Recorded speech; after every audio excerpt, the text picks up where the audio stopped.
Тәкаппар бай жігіт. Қымбат мейрамханада жұрттың көзінше қарапайым шу шығызды ермек үшін қорламақ болды.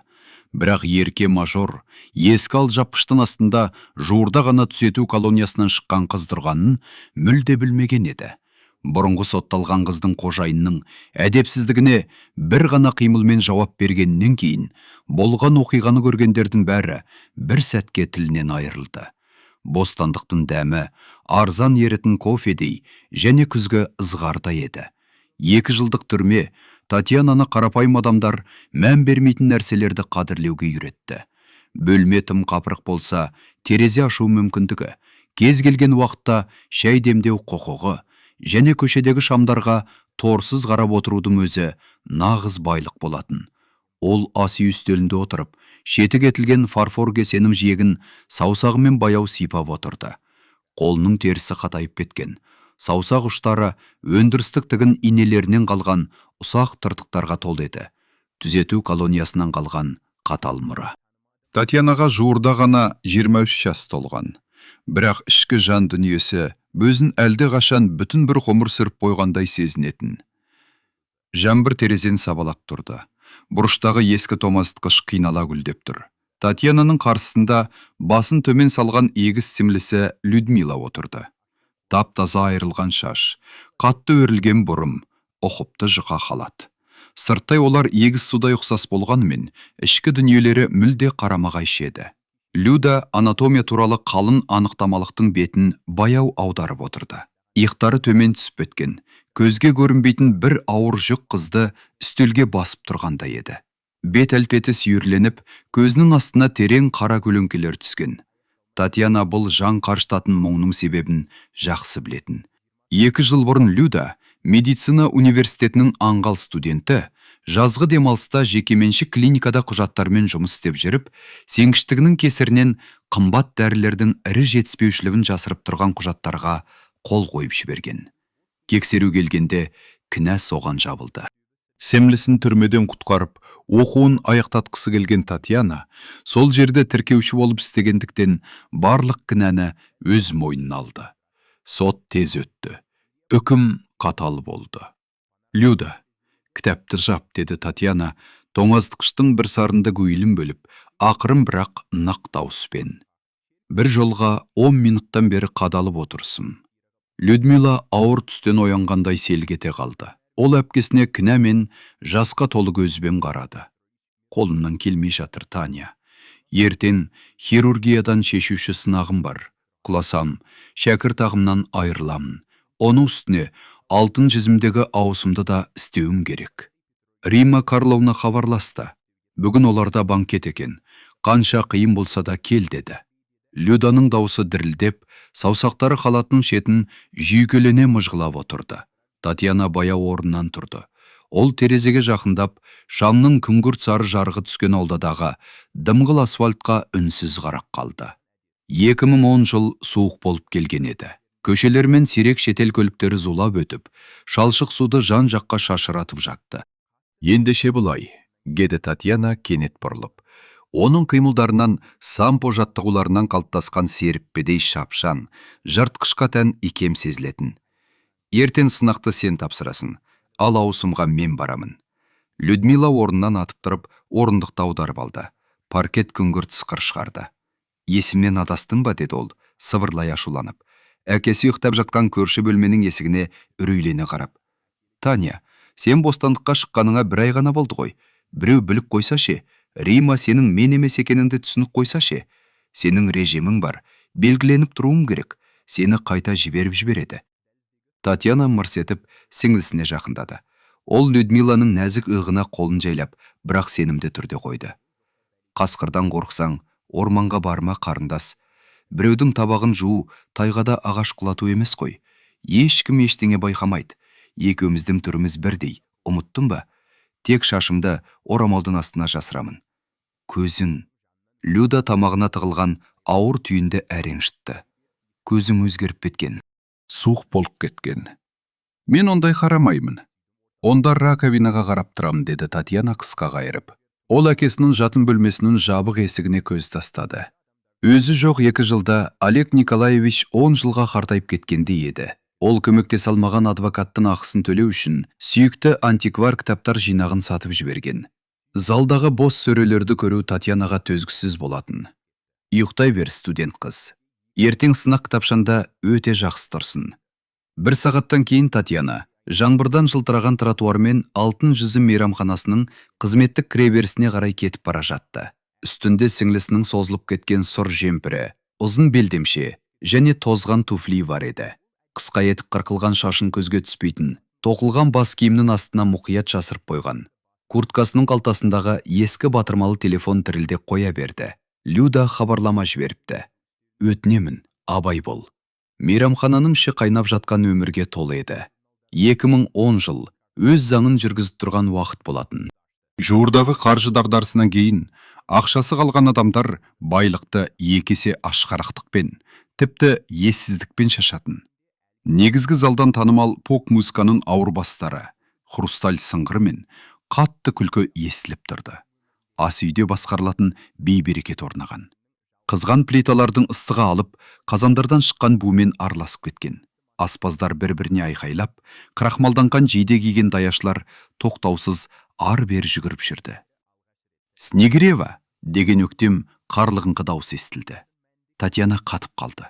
Оған қарай нық қадаммен мейрамхана әкімшісі Римма Карловна келе жатты. Жасы шамамен 55-тегі, денелі, шашына молынан лақ құйылған биік шаш үлгісі бар. Адамдарды ішінен оқып қоятындай өткір көзді әйел еді. Татьяна сіңлісінің әдеттегі ұялшақтығын салғандай сәл бүкірейіп көзін төмен түсірді.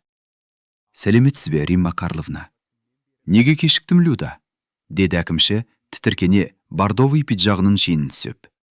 Бүгін Высоргапы залда Илья Меркулов өзінің нөкерлерімен қыдырып отыр. Әкесі облыстық басқарманың бастығы ғой. Астанадан келіпті. Енді баласы тойлап жүр. Ең қымбат нәрселердің бәріне тапсырыс беріп жатыр. Ыдыс тау боп иілді. Тез киіміңді ауыстыр. Ал жапқышыңды кейде жуу орнына бар. Табақтарда бір тамшы май қалмасын. Әйтпесе жалақыңнан ұстаймын. Түсіндім, деді Татьяна. Ақырын ғана да киім ауыстыратын бөлмеге кіріп кетті. Оның жұмыс орны ас үйдің ең алыс, қараңғы бұрышында еді. Екі үлкен темір раковина, лас ыдыстың таулары, қатты губкалар мен күйдіргіш жуғыш саттар. Ыстық суды қосқан Татьяна еш асықпай бір қалыпты түрде табақтардағы қымбат тағам қалдықтарын тазалай бастады. Физикалық еңбек оған әрдайым ойын ретке келтіруге көмектесетін. Бу бетін қаптап, ыстық су қатайып кеткен саусақтарын күйдіріп жатты. Бірақ колонияның мұздай барақтармен салыстырғанда бұл оған спа процедурадай көрінетін. Шамамен 3 сағат өтті. Хрусталь мен фарфор таусылмайтын сияқты еді. Даяшылар жуу орнына жүгіріп келіп, лас ыдысты тастай сала қайта жоғалып кететін. Үзік-үзік әңгімелерінде Меркуловтың аты қайта-қайта айтылып жатты. Тіпті шектен шығып кеткен, деді жас даяшы Денис темір үстелге подносты тарс қойып. Ана Илья 30 000 рубльдік коньяк алды да, бір ұрттап боқ иісі шығады, деді. Әкімшіні шақырып жатыр. Өмірдің қожайындары, құрсын бәрі, деп түкірінді ол. Татьяна үндемеді. Ол табаққа қатып қалған тұздықты бар күшімен ысқылап жатты. Темір тордың ар жағында шындалған әділет сезімі қабырғасының астында мазасыз қозғалып кетті. Ол мұндай адамдарды тым жақсы білетін. Өзгенің тағдырын жай ғана шығын материалы көретіндерді. Дәл осындай біреу 2 жыл бұрын оның және отбасының өмірін оп-оңай тасталқан еткен, тек қарызын төлемеу үшін. Ас үйдің есігі кенет тарс ашылды. Залдағы шу бір сәтке ішке лақ қойып, құлақты жарып жіберердей болды. «Рима, ана сайтан алғыр әкімші қайда?» деген созыңқы пан еркек дауыс естілді. Татьяна ыдыс жууды тоқтатты. Су темір раковинаға сарылдап құйылып жатты. Бірақ оның ішкі дүниесі бір сәтте қатып қалғандай болды. Қадандар жақындап келе жатты. Дәліздегі паркетпен біреу ауыр өзіне сенімді жүріспен келе жатты. Кез келген есікті теуіп ашуға үйренген адамның жүрседі. Гүрілдеген залды қызметтік бөлмелерден бөліп тұрған 2 қанатты есік тарс етіп қабырғаға соғылды. Есікте Илья Меркулов тұрды. Үстінде сол маусымда сәнге айналған жұқа қара вельвет пиджак. Қымбат жібек жейдесінің салақ ашылған жағасы мойнын ашып тұр. Бір қолында беделді маркалы ауыр телефонда айналдырып ойнап тұрды. Артқы жағы былғарымен қапталған, бағасы Татьяна әкесінің 2 жылда тапқан табысынан да қымбат апарат еді. Илья ас үйді жалығып, бұлыңғыр көзқараспен шолып шықты. Аспаздар оның проблема екенін бірден түсініп, жаппай плиталарына бұрылып кетті. Қайнап жатқан сорпаға кенет ерекше қызыққан кейіп танытып. Ауада тек алып табалардағы майдың шыжылынан ғана бөлінетін жабысқақ тыныштық орнады. Басшыларың қайда өзі? Деді Илья созып, қарлығыңқы дауыспен. Дауысы қатты емес еді, бірақ әр сөзір ауыр тас секілді кафельге құлап жатқандай сезілетін. Ешкім жауап бермеді. Илья мысқылдай мырс етіп ішкері кірді. Ағаш қабығы мен темекінің иісі аңқыған қымбат әтірі ас үй иістерін бірден басып кетті. Ол үстелдердің бойымен баяу жүріп отырып, көзі раковина жанында бүрісіп тұрған кең жемпірлі қызға түсті. Татьяна онсыз да тап-таза фарфор сорпа ыдысын губкамен жанын сала ысқылап жатты. Краннан су сарылдап ағып тұрды. «Ей, Золушка!» деді Илья жақындап келіп, жандағы темір үстелге жамбасымен сүйене. «Судан керем болып қалдың ба? Ана әкімші қайда безіп біткен?» Татьяна өзін терен әрі бір қалыпты тыныс алуға мәжбүрледі. Ауа танауынан ысқырып өтті. Колонияда оған ең басты тірі қалу ережесін үйреткен. Егер бірінші болып соғуға дайын болмасан, төбелес іздеп тұрғандардың көзіне тіке қарама. Ал бүгін бірінші болып ұруға болмайтын. Қауіпте Людмиланың оқуы мен өзінің бостандығы тұр еді. «Римма Карловна қазір залда», деп көбірледі Татьяна. Семлісінім ұялшақ, кешірім сұраған интонациясын мұқият салып. Ол бетін сұр тоқылған бас киімнің көлеңкесіне жасыра түсіп, басын төменірек еді. «Өтінемін, сол жақта күте тұрыңыз». Илья таңғалып қасын көтерді. «Өтінемін» деген ескілеу сыпайы сөз, лас ыдыс жуатын жердің дөрекі көрінісімен де, қыздың тозған туфлимен де мүлде үйлеспейтін. Кенет оған қызық болып кетті. Берінжемпи бөлмедегі кеш баяғыда әкелерінің байланыстарымен жаңа көліктер жайлы іш пыстырар әңгімеге айналған. Коньяк ащы тартты, ал достарының жағымпаз күлкілері жүрегін айнытатын. «Ал егер мен осында күткін келсе ше», деді Илья. Немқұрайлы түрде телефонын үстелге тастап, аппарат құрғақ тарс етті. «Маған су құйшы, мына деликатестерінен тамағым кеуіп кетті». Татьяна үнсіз кранды жапты. Құбырдың гүйлі басылды. Ол дымқыл қолын алжапқышына сүртіп, сөреде тұрған сүзілген суы бар шыны графинге қол созды. Стаканға толтырып құйып, көзін көтерместен қонаққа ұсынды. Илья суды алуға асықпады. Ол қыздың қолына қарап тұрды. Саусақтарының терісі құрғақ, ұсақ ақшыл тыртықтарға толы, тырнақтары қысқа қиылған. Өзі үйренген астаналық студент қыздардың күтілген нәзік қолдарына мүлде ұқсамайтын. Ақыры стакандалған кезде ол әдейі жылы саусақтарын қыздың білегіне тигізіп өтті. Татьяна тоқ соққандай қолын лезде тартып алды. Ішінде ашу түйін болып түйіліп қалды. «Өте жүйке екенсің», деді Илья баяу жұтып. Оның басындағы тоқылған қалпақтан көз алмай. «Неге қалтырайсың? Тістеп аламын деп ойлайсың ба? Әлде сендерге орқақ жетімнің рөлін ойнағандарым үшін қосымша төлей ме?» «Бізге таза ыдыс үшін төлейді», деді Татьяна. «Жай ғана, бірақ бұрынғыдай именбей». Ол қайтадан раковинаға бұрылып, әңгіменің біткенін білдіргендей суды қосты. Илья қабағын түйді. Стакандағы су тым жылы болып шықты. Оған қызметте, мұна көзге түспейтін қыздым өзіне деген қызығушылығын тез жоғалтқанда ұнамады. Әдетте адамдар оның тегін ести сала жалпақтайтын. «Жылы екен», деді ол тістеніп. Саусақтарын жазып жібергенде стакан төмен ұшты. Хрусталь кафельге соғылып, ондаған өткір, жарқыраған сыныққа бөлініп шашылды. Сыңғырлаған дыбыс қабырғалардан жаңғырып, жаннан өтіп бара жатқан жас даяшы деністі еріксіз селк еткізді. «Жина», деп бұйырды Илья қолын кеудесіне айғастырып. «Және мұз қосып әкел, тез». Татьяна баяу кранды жапты. Судың шуы екінші рет тынды. Орнаған тыныштықта тек Ильяның ауыр тынысы мен желдеткіштің бәсең гүйлі ғана естіліп тұрды. Қыз дымғыл еденге шашылған сынықтарға қарады. Есіне еріксіз сот күні түсті. Дәл осындай суық шам жарығы, судьяның жалығып отырған жүзі, және өзі жасамаған қылмыс үшін үкім оқылған сәттегі абсолют дәрменсіздік сезімі. Люда үшін шыда деп іштей өзіне бұйырды. Татьяна бұрыштан күрекшемен қатты шеткан алды. Тізерлеп отырып, сынған әйнектерді жинай бастады. Сынықтар кафель үстінде сықырлап жатты. Илья оған жоғардан қарап тұрды. Ішінде бір түрлі жеңіс сезімі мен өзі ешқашан мойындамайтын түсініксіз ұят араласып кеткен еді. Сол сәтті есік қайта ашылып, дәлізге Рима Карловна зу етіп кіріп келді. Беті қызарып кеткен, биік шаш үлгісі жүгіргеннен сәл бұзылып қалыпты. Илья Олегович, деді әкімші қолын сермеп, жоғалған балапанын тапқан тауықтай оған ынтыла. Құдай-ай, сіз мұнда не істеп жүрсіз? Залда ыстық бекір әкелді ғой. Достарымыз күтіп қалды. Қарасам жоқсыз. Су сұраған едім, деді Илья, жалқау түрде Татьянаға басын изеп. Ал сендердің персоналдарын қолапайсыз екен. Стаканды түсіріп алды. Рима Карловна бүкірейіп тұрған қызға күйдіріп жіберердей көз тастады. Люда, өзіме не болып кеткен? Деп ысылдады ол. Бір сәтте майда дауыстан бастықтың айқайына ауысып. Ескерткенмін ғой. Стаканның ақшасын жалақынан ұстаймын. Қонақтан дереу кешірім сұра. Татьяна орнынан тұрды. Қолындағы сынған әйнек толы күрекшені соншалық қатты қысып тұрғандықтан, жемпір астындағы білегінің бұлшықеттері тартылып кеткен еді.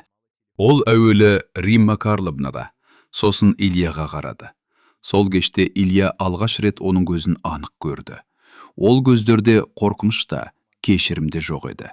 Тек өмірде вельвет пиджак киген, тәкаппар бозбалалардан да қорқынышты нәрселерді көрген адамның суық, темірдей мысқылы тұрды. Кешірім сұраймын, деді Татьяна, эмоциясыз, бір қалыпты дауыспен. Менің кінәм, ертем жаңасын әкелемін. Қырлы стакан, әйтеуір сынбайтындай. Илья білінер-білінбес селгетті. Осы қысқа, кесіп айтылған сөздермен, бас киімнің астындағы ауыр көзқарас оған аяқ астынан таныс көрінді. Әлде бір алыс балалық шақтан пионер отының түтіні мен қарағай шайырының иісі есіп өткендей болды. Ол жауап бермек болып аузын аша бергенде, Рима Карловна кешірім мен жеңілдік уәделерін жаудырып, оны жеңінен тартып залға алып кетті. Есік жабылды. Татьяна әйнек сынықтарын қоқыс жәшігіне салды. Күрекшені бұрышқа тарс лақтырып, қайтадан ыстық суды қосты. Ауысым енді ғана басталған еді. Ал түн өте ұзақ болайын деп тұрды. Алтын жүзім мейрамханасының Викамапи бөлмесіндегі гүл мазасы қашқан ара ұясының ызыңына ұқсайтын. Тек мұнда аралар емес, Краснокаменскідегі ең ықпалды отбасылардың ерке ұлдары жиналған еді. Қалың барқып перделер оларды бөтен көзден жасырып тұрды. Ал ауыр қолашандардағы балауыз шырақтар қабырғаға дірілдеген, оғаш көлеңкелер түсіріп тұрды. Ауада қымбат сигаралардың, қуырылған еттім және тәттілеу әтірдің қою иісі қалқып тұрды. 2010 жыл көзге көрсетіп тұтынуда сәнге айналдырған уақыт еді. Ал Ильяның қонақтары бұл ережені барынша сақтауға тырысатын. Мерекенің басты кейіпкері ұзын емен үстелдің басында креслоға шалқая отырған. Алдында адам сенгісіз қымбат десерттің тиілмеген порциясы суып тұрды. Ильяға 22 жас еді, бірақ бүгін ол өзін бөтен біреудің тойында қалып қойған кәрі шалдай сезінді. Илюха, сен енді күштісің ғой, деді. Автосалондар желісінің иесінің ұлы Артем янтар түсті ішімдігі бар бақалды бұлғап. Әкең орталық саябақты салу тендерін ұтып алды деп естідім. Бұл нағыз алтын кеніш қой. Енді мүлде қиналмай өмір сүруге болады. Аралдарға билет аламыз. Қыздарды ертеміз де, бір айға шындықтан жоғаламыз. Темірдей жоспар. Илья күміс шанышқыны саусақтарының арасында баяу айналдырып, қисық жымиды. Отқан мен емес, әкем, деді ол тістеніп. Сөзі ду күлкіге жұтылып кетті. Жиналғандардың еш қайсысы осы қысқа сөйлемнің астарындағы жасырын ашшылықты байқамады. Олар үшін Илья жай ғана Меркулов деген ықпалды фамилияның қосымшасы, жабық есіктерге өткізетін ыңғайлы билет қана еді. Осы күліп отырғандардың еш қайсысы оның бұл кешті әкесінің хатшысы үнсіз ғана ақ конвертке салып берген ақшамен өткізіп жатқанын білмейтін. Олег Валерьевичтің өзі тіпті хабарласпаған, тек құрғақ хабарлама жіберген. Астанада боламын, апта соңына дейін, өзімді дұрыс ұста. Ішіндегі қуыс сезім мен достардың ортасындағы шынылдаған жалғыздық Илья үшін үйреншікті өмір фонына айналып кеткен еді. Олардан қымбат дастарханмен қашуға, өмірдің тоңмойын қожайынның маскасын тағуға үйренген. Бірақ бүгін бірдеңе сынып кеткендей болды. Илья кабинет есігіне көз тастады. Көз алдына ыдыс жуушы қыздың суық, тік қараған жанары қайта елестеді. Ол көздерде жалғандықта, жағымпаздықта жоқ еді. Кек тымшыққан ашу мен абсолют қорықпау сезім ғана бар болатын. Ол Ильяға бос орынға қарағандай қарады. Және бұл неге екені белгісіз, кез келген қорлықтан да қатты батты. Дәл сол сәтте ас үйде Татьяна ауысымын бір сарынды түрде аяқтап жатты. Раковинадағы су әлдеқашан суып кеткен, бірақ жұмыс азаймайтын. Римма Карловна ыстықтан және жүгірістен қызарып кеткен күйі дәлізден шыға келді. Қолында нәзік хрусталь бокалдарға толы үлкен темір поднос бар еді. «Люда, тез!» деп бұйырды әкімші подноста Татьяна тұрған үстелге тарс қойып. Бұл резервтегі коллекциялық хрусталь. Қонақтар тарай бастады. Мұналарды тезірек көзден таса қылу керек. Дәліздің ар жағындағы алыс қоймаға апарасын. Тек абай бол, түсіріп алма. Әр бокал сенің бір айлық шәкіртақындай тұрады. Татьяна үнсіз, қолын дөрекі алжақ құшқа сүртті. Ол үстелге жақындап, көтеретін жүктің салмағын бағандап шықты.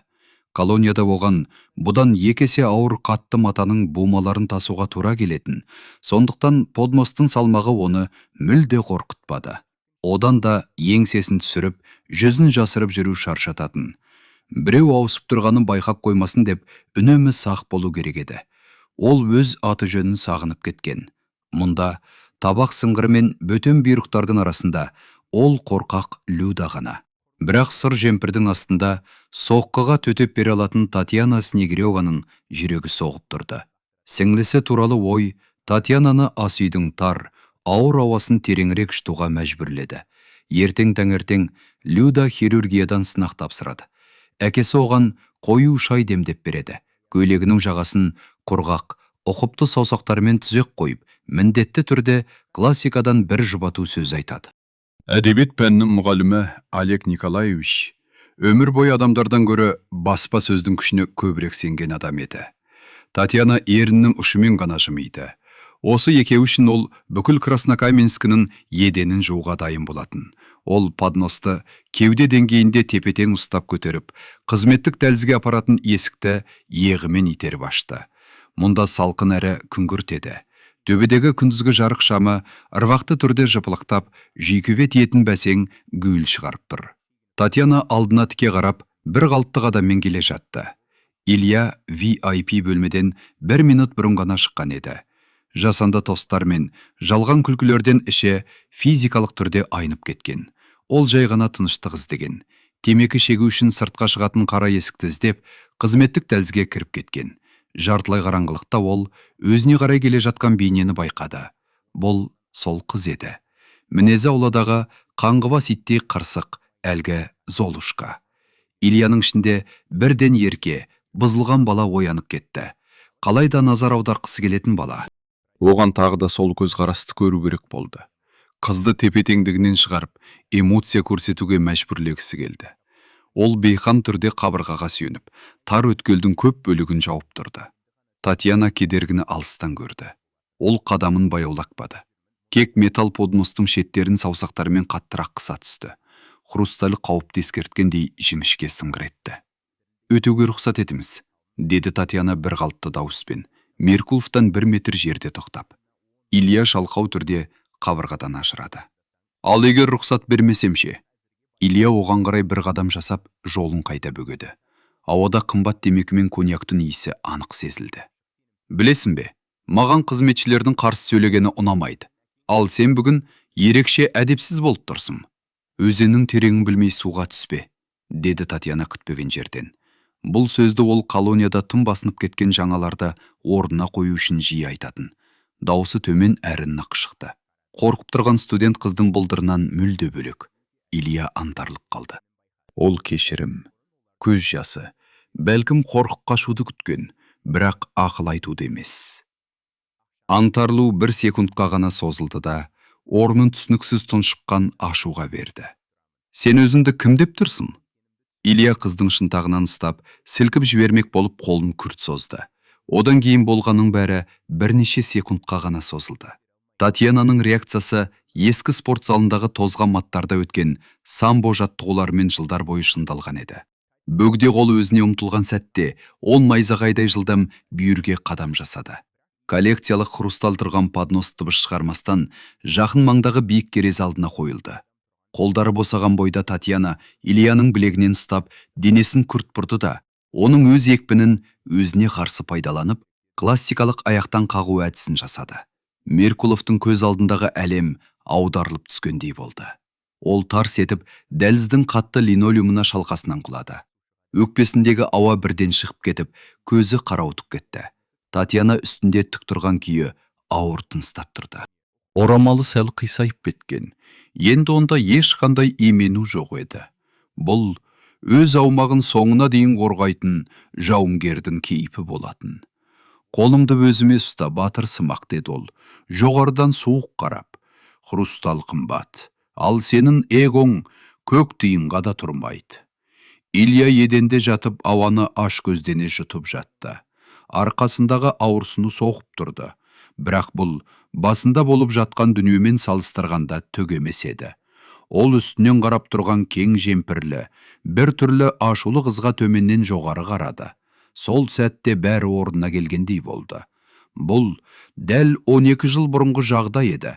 Күміс қарағай балалар лагері, жаз, қарағай иісі, шексіз еркіндік, ықпалды шенеуніктің баласы болғандықтан, ол кезде Ильяның бәрі кешірілетін. Ол басқа балалардың тәттісін, ойыншығын тартып алып, солардың есебінен өзін маңызды сезінуге үйренген еді. Бір күні ол көрші отрядтағы тыныш қыздың өлеңдер кітабын тартып алмақ бе болды.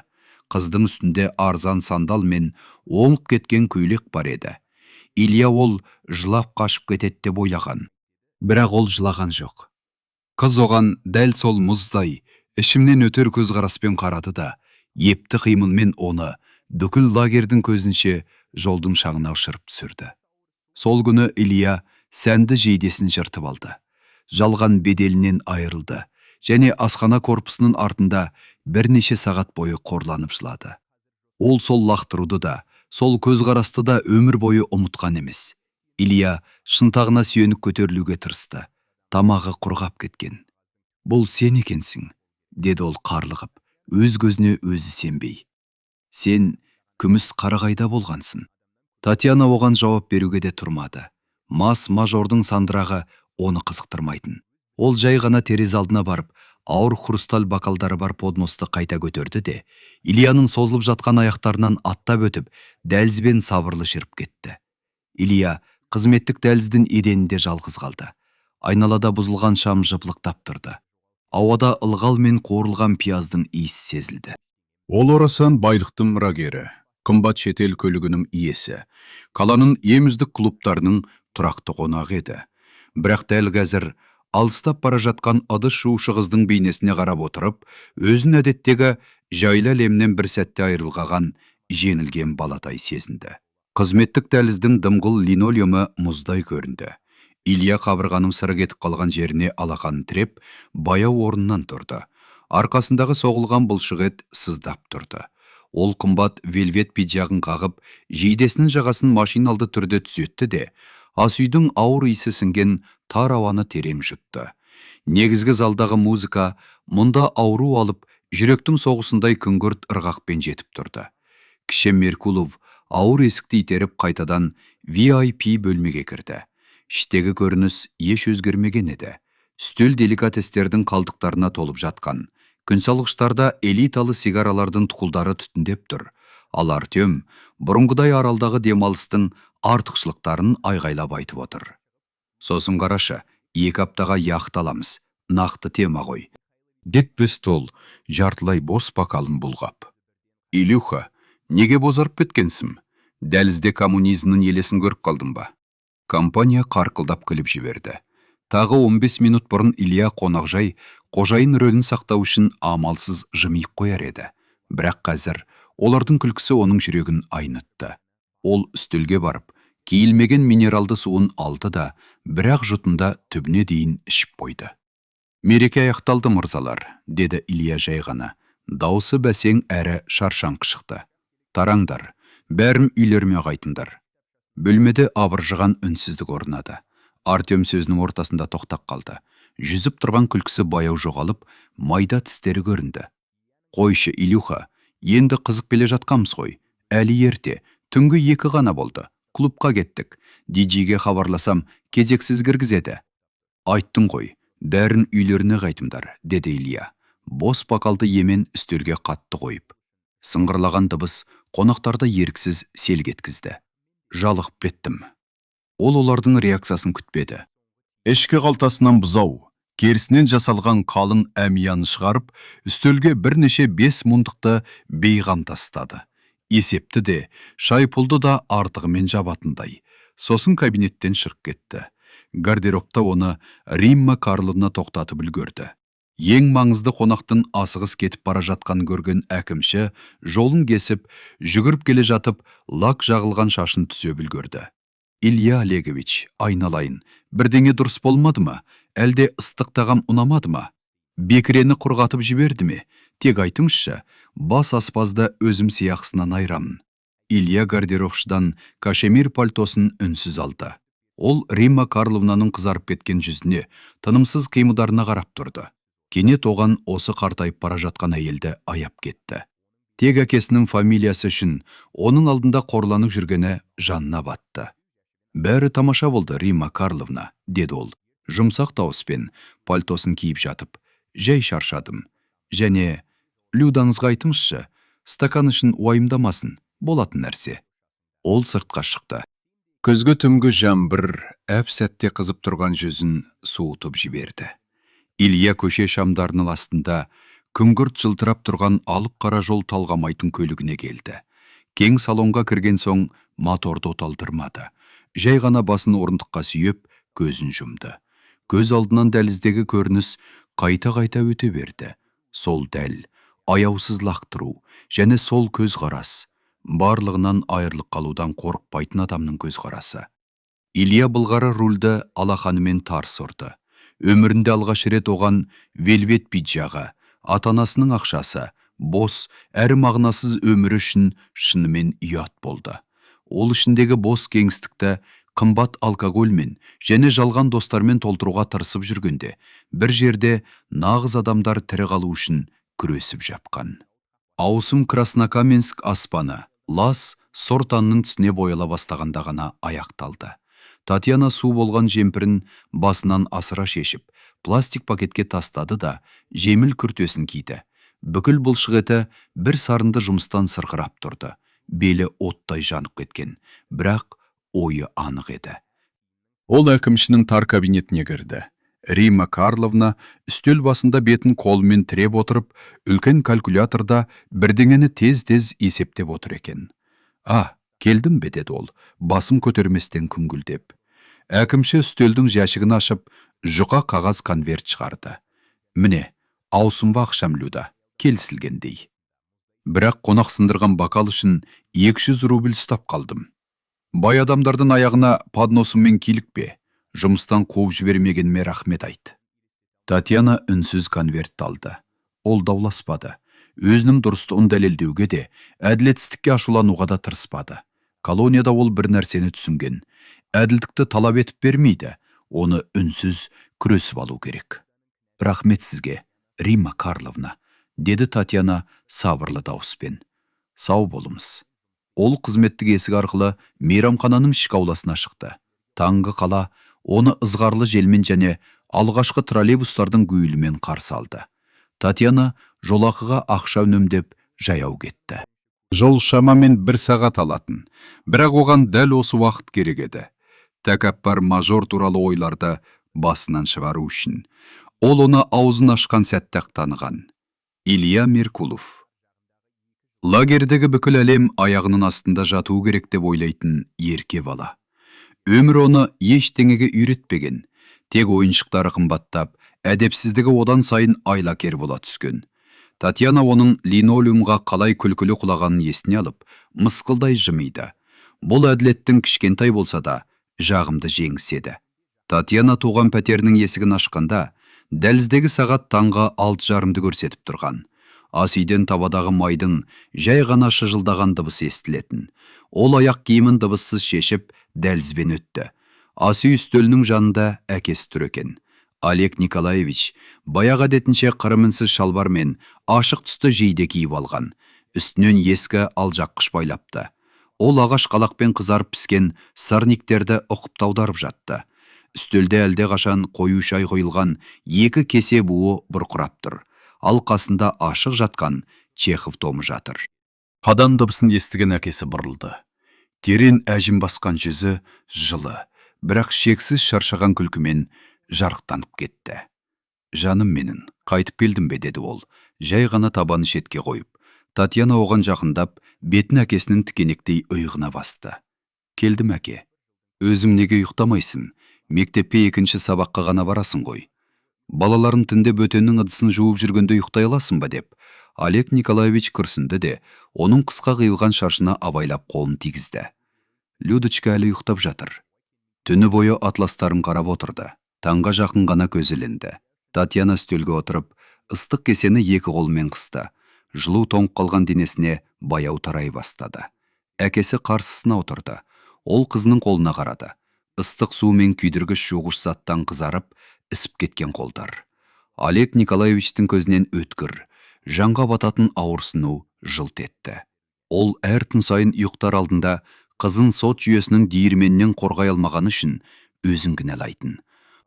Әдебиет мұғалімі балаларға мәңгілік жақсылықты үйретіп жүргенде, өз қызы жақсы адвокат жалдай алмағандықтан бөтеннің кінәсін мойнына алған еді.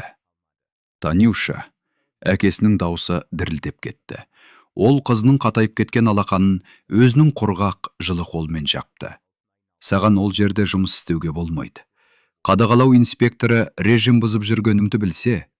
Әке, Достоевскийді қоспашы, деді Татьяна жылы жымиып, әңгімені әзілге бұрмақ болып.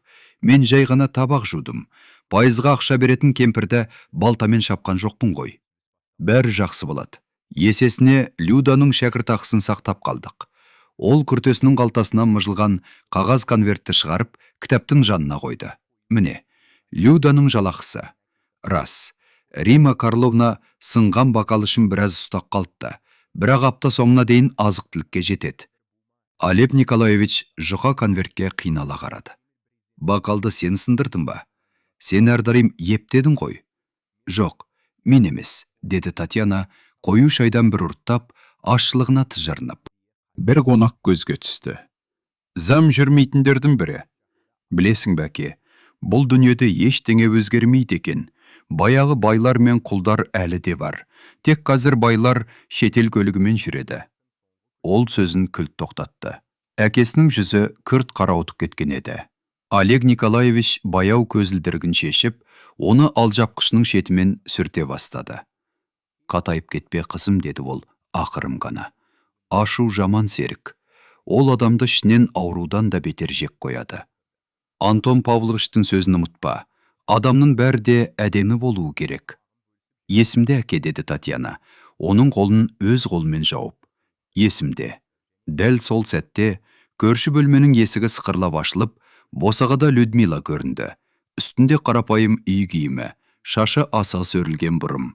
Семлісі Татьянаны көре сала, орындықты құлата жаздап оған қарай ұмтылды. Танька, келдің бе? Люда оның мойнынан құшақтап, бетін иығына тықты. Қатты қорықтым. Қалай өтті? Сені ешкім танымады ма? Рима Карловна ештеңеден күдіктенбеді ме? Татьяна сіңлісінің арқасынан жайлап қас шақты. Сабыр, болашақ медицина жұлдызы. Сенің құпияң менімен бірге кетеді. Ыдыс жуылды, ақша алынды. Енді барып бетінді жу да сырник же. Әйтпесе сынақта аштан құлап түсесің. Людмила сәл шегінді. Көзінде алғыс жасымен күйдіріп бара жатқан күнә араласып тұрды. Ильяның жол талғамайтын көлігі элиталы тұрғын үй кешенінің жаңғырыққан жерасты паркингіне таңғы күн ауыр бұлттардың арасынан толық шыққанда ғана баяу кірді. Краснокаменск оянып келе жатты. Мотор даусымен трамвайлардың сықырына толып. Ал Меркуловтың кіші ұлы үшін бұл ұзақ, титықтатқан түн әлі аяқталмай қойғанда еді. Дыбыссыз лифт оны соңғы 20-шы қабатқа көтерді. Илья ауыр кілтпен есікті ашты. Екі деңгейлі алып пәтер оны мінсіз, музейдегідей тыныштықпен қарсы алды. Мұнда қымбат былғары дивандардың, жылтыр ағаштың иісі және абсолют бос кеңістік сезілетін. Ешкім оны үйдегі сырниктің иісімен қарсы алмады. Ешкім сұрақ қоймады. Бұл пәтердің тыныштығы оған әрқашан үйреншікті еді, бірақ дәл бүгін ол құлақ тұндыратындай сезілді. Илья пальтосында шешпеді. Панорамалық терезелерден бозғылт таң жарығы құйылып тұрған кен қонақ бөлмеге өтті. Кенет ас үй жақтан кофе машинасының құрғақ шолқ еткен дыбысы шықты. Илья еріксіз ширығып, дыбыс шыққан жаққа бір қадам басты. Қара мәрмәрмен қапталған ас үй аралының жанында әкесі Валерий Петрович Меркулов тұр екен. Қабағы қатты, иегі ауыр, ерік-жігері жүзінен көрініп тұрған ірі денелі ұзын адам. Үстінде мінсіз костюм, галстугы тап-тұйнақтай байланған. Валерий Петрович алтын ұшты қымбат қаламын үстелге тықылдатып, әлдебір құжаттарды қарап тұрды. «Келдің бе?» деді әкесі. Көзін қағаздан алмай, даусы құрғақ әрі іскер естілді. Кәдімгі іш пыстырар жиналыстағы фактыны айтқандай. Маған Аркадий хабарласты.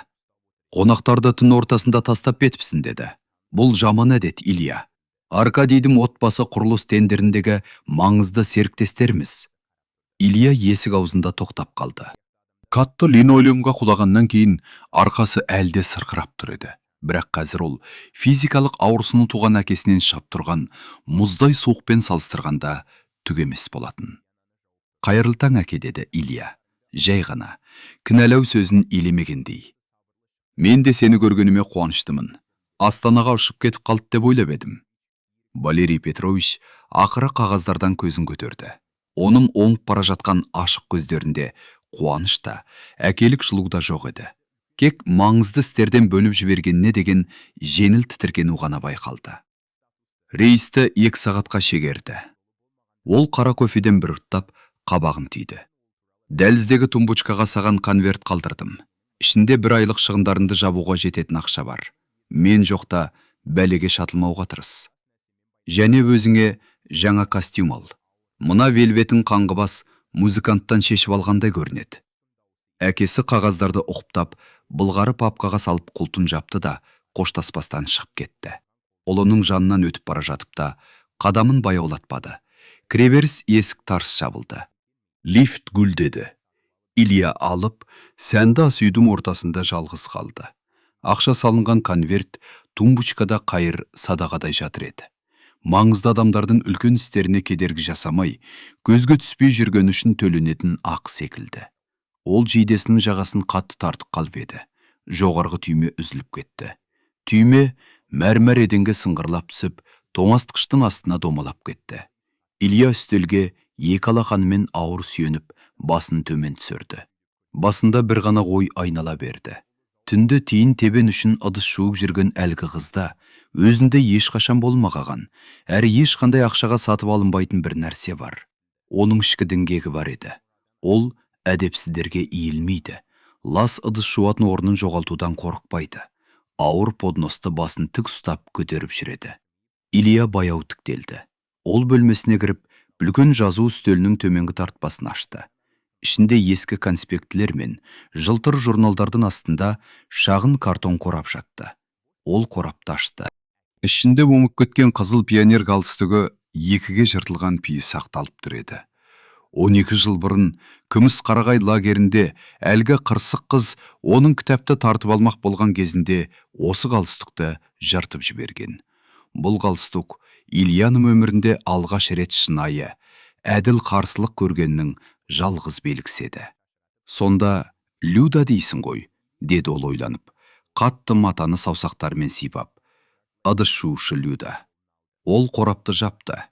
Ішінде көп жылдан бері алғаш рет тірі, шынайы қызығушылық оянды. Ол оның шын мәнінде кім екенін білуі керек еді. Және неге оның көзінде соншалық ауыр, ащы мұң жасырынғанын түсінгісі келді. Күзгі Краснокаменскіні суық, үмітсіз жаңбыр жуып тұрды. Сұр көп қабатты үйлер дәл сондай сұр аспанмен араласып кеткенде еді. Ал сирек кездесетін жаяу жүргіншілер қол шатыр астына тығылып, жылы подъездерге тезірек жетуге асығып бара жатты. Алтын жүзім мейрамханасындағы түннен бері 3 күн өтті. 3 күн бойы Илья Меркулов өз ережелерін өзі бұзып жүрді. Ол артеммен клубқа бармады. Астаналық таныстарының қоңырауларын елемеді. Тіпті әкесі қалдырған ақша толы конвертке де қол тигізген жоқ. Оның орнында қаланың шетіндегі ескі көліктерге толы тараулада тұрған алып қара жол талғамайтын көлігінде отырды. Илья саусақтарымен рульді тықылдатып, құрылысшылар көшесіндегі нөмірі 17 үйдің сырылып кеткен темір подъезд есігінен көз алмады. Мекенжайды табу қиын болмады. Мейрамханадағы паныс күзетшіге берілген бірнеше купюрадан кейін Люда Снегиреваның жекесі толықтай қолына түсті. Бірақ ол оқыған мәліметтер өзін еденге алып ұрған әлгі қырсық жауынгер қызбен мүлде сәйкес келмейтін. Анкетада медицина институтының 3-ші курс студенті, үздік оқушы, әкесі мұғалім деп жазылған. Күміс қарағай лагері туралда, спорттық разрядтар туралда бір ауыз сөз жоқ. Мүлде басқа адам. Подъездің есігі сықырлап ашылды. Илья алға еңкейді. Іштен бір қыз шықты. Ескі плашсының астында жұға көйлек, шашы қатты өрілген бұрым. Ол асықпай шалшықтарды айналып өтіп келе жатты. Және хирургия туралы қалың кітапты кеудесіне қысып ұстап алған. Бұл сол қыз еді. Дәл сол бет, дәл сол бой, бірақ жүрсі мүлде басқа. Қыз ақырын именгендей қозғалады. Тіпті тротуарда орын алып жүргені үшін кешірім сұрап келе жатқандай. Серпінді қозғалыста, көзіндегі қарсылықта жоқ. Илья қабағын түйді. Ол көлік есігін ашып, майда жаңбыр астына шықты. «Люда», деп дауыстады ол, ауладан тез өтіп бара жатып. Қыз селк етіп бұрылды. Қымбат пальто киген ұзын жігітті көргенде, көзі шынайы қорқыныштан үлкейіп кетті. Люда кітапты қаттырақ қысып, бір қадам артқа шегінді. Ол оны бірден таныды. Татьяна, ыдыс жуатын жерде төбелескен өмір қожайынын егжей-тегжейлі сипаттап берген еді. Не керек сізге? Люданың даусы еріксіз дірілдеп кетті. Мен, деді ол абдырап. Рима Карловнаға бәрін төлеп қойдым, стакан үшін. Илья 2 метр жерде тоқтап, қолын пальто қалтасына салды. Майда жаңбыр оның шашына тордай болып қона берді. Ол қыздың жүзіне мұқият қарап тұрды. Сол бет әлпет, сол көз қиығы. Бірақ жанары. Бұл жанарда тек 1-ші курс студентінің қатал емтихан алушы алдындағы қорқынышы ғана тұр еді.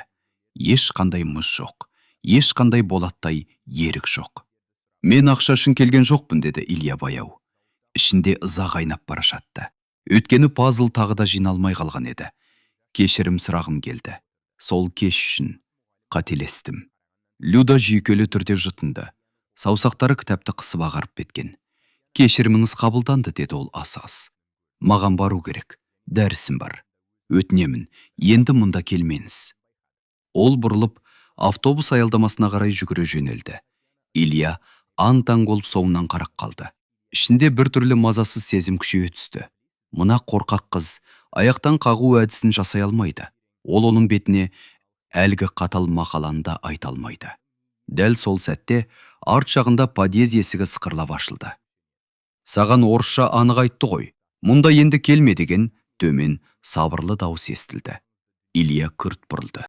Подъезд алдында Татьяна тұр екен. Үстінде еркекше тігілген қалың штармоуга, джинсы және сол баяғы парусин туфли. Қысқа шаш. Бетінде 1 грамм косметика жоқ. Ол Ильяға ас үйдегі түндегідей қарады. Ауыр, тік, қорқынышсыз.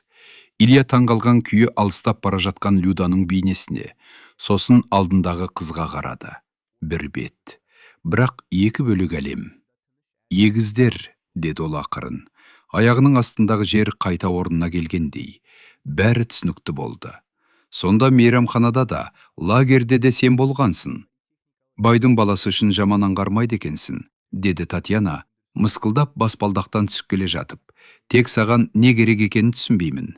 Біздің хрущевканың жанында көлігіңді көрсеткің келді ме? Әлде көгерген арғаң үшін кек алуға келдің бе? Илья оған қарай бір қадам басты. Жаңбыр күшейіп бара жатты, бірақ екеуі де оны байқамайтын.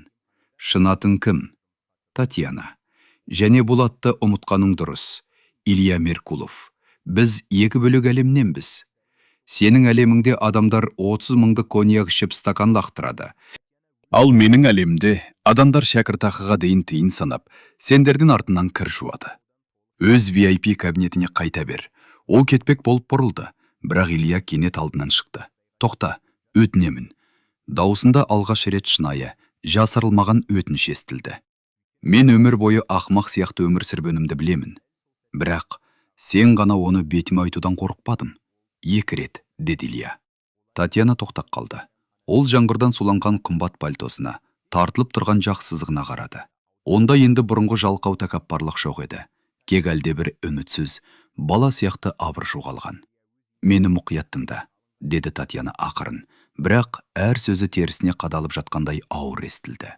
Менің сіңлім грантта оқиды. Әкем қарапайым мұғалім. Егер сен кешірім сұраймын деп біздің айналамызда жүре берсең, назар аудартсаң, олардың өмірін құртып жібересің. Әкемнің бір ауыз сөзі жетеді. Люданы институттан қуып жібереді, ал әкемді жұмыстан шығарады. Сендердің әлемдерім осылай жұмыс істейді, солай ма? Мен оған жол бермеймін, деді Илья бастап. Бірақ Татьяна оны бірден тоқтатты. Сен ештеңе шешпейсің. Даусы дірілдеп кетті. Ішінде терең жасырған ауырсынуы сыртқа шығып қалғандай болды. Сен тіпті түскі асында да әкеңнің ақшасына шесін. Сен бос адамсың, Илья. Әдемі, қымбат қаптама ғанана, ал ішінде ештеңе жоқ. Кет, және менің отбасыма жолама. Ол Ильяны айналып өтіп, ауладан тез кетіп бара жатты. Илья оны тоқтатпады. Татьянаның сөздері оны кез келген аяқтан қағудан да қатты соқты. Өйткені ол толықтай дұрыс айтқан еді. Бірінші сөзінен соңғысына дейін. Жаңбыр күшейіп, мұздай тығыз қабырғаға айналып бара жатты. Бірақ Илья ескі ауланың ортасында қаққан қазықтай қатып тұрды. Бос адам, қымбат қаптама. Сөздер басында қоңыраудай қайта-қайта жаңғырып тұрды. Ол баяу басын түсіріп, қою күзгі лайға былғанған қымбат аяқ киіміне қарады. Өмірінде алғаш рет оған ешкіммен дауласып, өзінің маңызын дәлелдегісі келмеді. Жылдар бойы тұрғызған қорғаныс қабырғалары бір сәтте қирап, оны жаламаш шындықпен бетпе-бет қалдырды. Меркулов көлігіне қайта отырды. Салон оны былғары мен қымбат пластиктің үйреншікті иісімен қарсы алды. Бірақ енді бұл байлық бөтен, тіпті жау секілді сезілді. Ол оталдыру кілтін бұрды. Қуатты мотор гүрілдеп іске қосылды. Әйнек тазалағыштар алдыңғы әйнектегі суды баяу сыпырып өтті. Илья көлікті баяу ауладан шығарып, әкесінің бүкіл байлығынан қымбат, адалдығы бар адамдар тұратын сұр 5 қабатты үйді артта қалдырды. 40 минуттан кейін ол 2 деңгейлі пәтеріне кірді. Іште баяғыдай мінсіз, шыңылдаған тыныштық тұрды. Илья әкесінің кабинетіне өтті. Қызыл ағаштан жасалған үлкен үстелде папкалар, малахиттен жасалған қағаз бастырғыш, және сол баяғы қалың ақ конверт мінсіз тәртіппен жатыр еді. Илья конвертті қолына алды. Саусақтары қалың қағаздың кедір бұдырын сезді. Бұрын бұл ақша оған көңіл көтеру әлеміне өтетін билет сияқты көрінетін. Ештеңеден қорықпауға, өз секілді бос жүргендердің арасында бедел сезінуге мүмкіндік беретін. Қазір ол ақшалар қолын күйдіріп тұрғандай еді. Ол үстелден таза қағаз бен қара қалам алды. Біраз ойланып отырып, бір ғана сөйлем жазды. Мен енді бұлай өмір сүре алмаймын.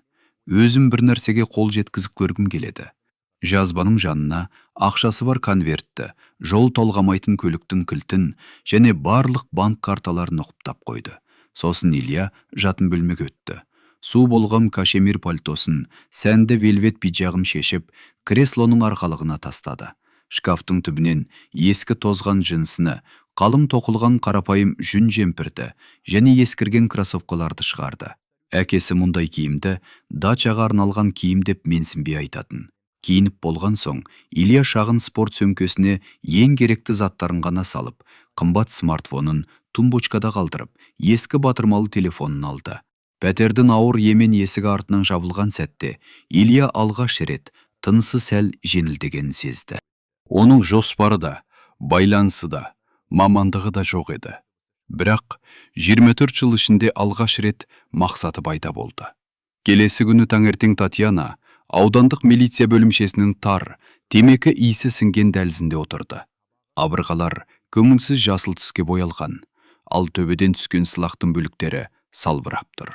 Айына 2 рет ол осында келіп, инспекторға белгіленуге міндеттеді. Бұл шартты түрде мерзімнен бұрын босатылумен бірге келген ең қорлайтын рәсім болатын. Әр келуі қоғам үшін әлі де екінші сорттағы адам екенін еске салатын. 8-ші кабинет есігі сықырлап ашылып, дәлізге беті қызарып ісініп кеткен толық майор басын шығарды. Снегирева, кір! Ол маңдайын торкөз орамалмен сүртіп қойып күн кетті. Татьяна қатты ағаш орындықтан тұрып, тар кабинетке кірді. Инспектор өз креслесіне ауыр отырып еді. Орындық оның салмағынан аянышты сықырлап жіберді. Ол өзіне қарай қалың картон папканы тартып алды. Сонымен Снегирева, деді ол, қағаздарды көзде салмай, жалыққан күйі парақтап. Жұмыс істеп жүрсің бе? Іздеп жүрмін, жолдас бастық, деді. Татьяна сабырлы дауыспен, оның тазарып бара жатқан төбесінен жоғары қарап. Әзірге уақытша жұмыстар ғана. Көкөніс базасында жүк тасуға көмектесемін. Майор мырс етіп, журналға белгі қойды. Болмайды ол. Уақытша жұмыс дегенді ғой. Саған ресми жұмыс керек. Әйтпесе режим бұзасын. 1 ай уақыт берем саған, Снегирева. 1 айдың ішінде жұмыс орнынан анықтама әкелмесең, сотқа ұсыныс жіберемін. Қайтадан қолғапты кетін жерге кетесің. Түсіндің бе? Түсіндім, деді Татьяна, баяғыдай сабырлы дауыспен. Бірақ ішінде бәрі әділетсіздіктен түйіліп тұрған ыстық түйінге айналған еді. Аяқталмаған жоғары білімі бар бұрынғы сотталған қыз кімге керек? Барлығы таза өмірбаян талап етеді. Ол журналға қол қойып, темекі иісі сіңген ғимараттан шықты да, мұздай таза ауаны теремшітті.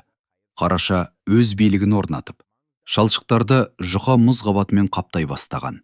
Енді оған шұғыл түрде ресми жұмыс табу керек еді. Қандай болса да, ең төмен жалақымен болса да, тек еңбек кітапшасына мөр басылса болды. Краснокаменск металл конструкциялар зауытының кадр бөлімі сіріңке қорабындай тар әрі кішкентай болатын. Терезе сыртында маневрлік тепловоз шықына гүлдеп тұрды. Әйнек ескі ағаш шақтауда майда діріл қағып тұр. Бас ағарған шаштан мұнара жасап алған толық әйел Татьянаның ашық тұрған еңбек кітапшасын жиіркене екі саусағымен өзінен ары итеріп қойды. Көмектесе алмаймын, қызым, деді. Кадр бөліміндегі әйел жалған аяушылықпен. Бізде материалдық жауапкершілік бар. Қымбат станоктар, бағалы металл. Ал сізде аса ірі көлемдегі ұрлық бабы тұр. Басшылық мұндай. Өмір баяны бар адамдарды алуға қатаң тыйым салған. Сау болыңыз. Татьяна үнсіз құжаттарын алды. Дәл қазір еңбек кітапшасының шұқа қағазы оған шойын темірден де ауыр болып көрінді. Бұл соңғы 2 аптадағы 6-шы бас тарту еді. Бұрын сотталған адаммен ешкім байланысқысы келмейтін. Тіпті әңгіме қара жұмысшы немесе цех тазалаушысы туралы болса да. Бұл адамдарды айттау ақымақтық болатын. Олар тек өз тыныштығын қорғап жүр. Бірақ учаскелік инспектор берген уақыт алғашқы қараша қары секілді еріп бара жатты. Ол әкімшілік ғимаратының ауыр есігін итеріп ашып, баспалдаққа шықты. Өткір мұздай жел бірден күртесінің жағасынан ішке кіріп, бетін қарып өтті. Татьяна күртесінің сыдырмасын иегіне дейін жауып, зауыттың кең ішкі ауласымен өткізу бекетіне қарай баяу жүріп кетті. Айналада қатал, көріксіз өндірістік өмір қайнап жатты. Автокөтергіштер қинала күрілдеп, ауыр поддондарды тасып жүр. Май сіңген фуфайка киген жұмысшылар лебедкалардың тарсылынан қаттырақ айқайлап сөйлесуде. Татьяна жүк тиеу аймағының жанынан өтіп бара жатып, әкесіне тағы бір сәтсіздік туралы қалай айтатынын ойлап кеткен еді. Кенет мазарын бір оғаш көрініс аударды. Ашық тұрған газелдің артында жас жүк тасушы үлкен ағаш жәшікпен арпалысып жатыр екен. Үстінде зауыт беретін өлшемсіз көкшіл жұмыс киімі қап сияқты салбырап тұр. Ол темірмен қапталған ауыр жәшікті кеуде деңгейіне көтеріп, көлікке итермек болады. Бірақ жәшік қырым қисайып бітеді. Жібіт ауыр демалып тұр, ал етіктері лай аралас мұзда тайып кетіп жатты. Жүк тасушының қимылдары дірілдеген, икемсіз еді. Физикалық еңбекті өмірінде бірінші рет көріп тұрған адамдар дәл осылай жұмыс істейтін. Татьяна жанынан өте шықпақ болды. Өндірістегі бөтен мәселелер оған қатысы жоқ. Бірақ сол сәтте жігіт тайып бара жатқан жәшіктің шетін қайта ұстап жатып, күбірлеп боқтанып қалды да басын бұрды. Қастарына дейін сүрілген тоқылған бас киімнің астынан таныс ашық көздер шылт етті. Татьяна кілт тоқтады. мұздай жел құлағында ысқырып өтті. Бұл Илья Меркулов еді, құрылыс империясының мұрагері. ВЕП бөлмелердің тұрақты қонағы, жалыққаннан хрусталь лақтыратын адам. Ал қазір ол тобығына дейін лай суға кіріп, арматура салынған лас жәшікті құшақтап тұр. Беті шамадан тыс күшенгеннен қызарып кеткен. Жәшік қауіпті түрде қисайып, Ильяның аяғын басып кеткелдіреді. Татьяна бір секундта ойланған жоқ. Жаттыққан дене санадан жылдамырақ қимылдады. Ол 3 кең адыммен жүк көлігіне жетіп, түсіп келе жатқан жәшіктің астына кіріп, ығымен тірек қалды. «Тізеңді қой астына», деп айқайлады ол зауыттың гүлінен асырып. «Ауырлықты белгі емес, жамбасқа түсір. Белінді жұлып аласын, мүгедек болып қаласын». Илья селк етіп кеткенімен бұйрыққа еріксіз бағынды. Ол аяғын қойып, жәшікті жамбасына тіретті. Екеуі бірге бір мезетте бар күшпен итеріп жіберді. Ауыр жүк тарс етіп кузовқа кіріп кетті. Илья шегініп барып, мұздай ауаны ашкөздене жұта бастады. Ол қатты брезент қолғаптарын шешті. Қолдары дірілдеп түреді. Басын баяу көтеріп, күтпеген құтқарушысына қарағанда көзіне өзі сенбей қалды. «Снегирева», деді Илья қарлығып, аузынан бу шығып. «Сен мені аңдып жүрсің бе?» «Қажетің бар ма маған?» деді Татьяна, бір қадам шегініп, оны басынан аяғына дейін сынай қарап. Үстіндегі кең жұмыс киімі машина майына былғанған. Бетінде жаңа көгерген жара бар. «Мұнда не істеп жүрсің, Меркулов?» «Халық арасына шығайын дедің бе? Пролетариаттың ерлік орындарына экскурсия ма?» Илья қисық жымиды. Бұл жымиыста бұрынғы тәкаппарлықтың ізі де жоқ еді. Тек шынайы өмірге мүлде бейімделмегенін енді ғана түсінген адамның ащы мысқылы ғана бар болатын. «Жұмыс істеп жүрмін мұнда», деді ол.